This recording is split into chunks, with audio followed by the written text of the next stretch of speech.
अगर मैं ये व्रत आपके लिए ही तोड़ दूं तो इसका क्या मतलब रह जाएगा। आप चिंता ना करें, बस चांद निकल आए फिर मैं ठीक हो जाऊंगी। गोरी का ये जवाब कालू के दिल में तीर की तरह लगा। उसे एहसास हुआ कि गोरी का प्यार कितना सच्चा और गहरा है। सूरज डूब चुका था।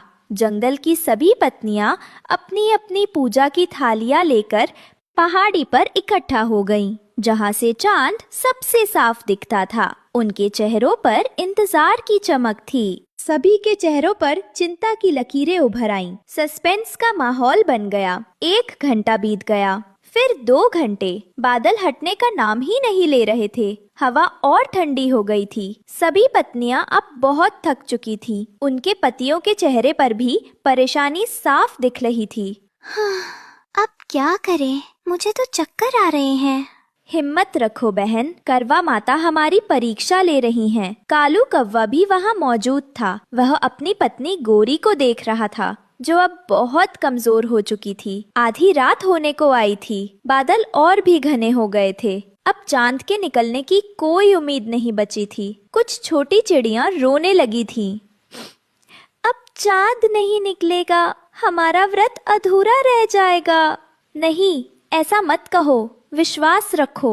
लेकिन रानों की आवाज में भी अब पहले जैसी मजबूती नहीं थी। गोरी कव्वी की आंखें बंद हो रही थी।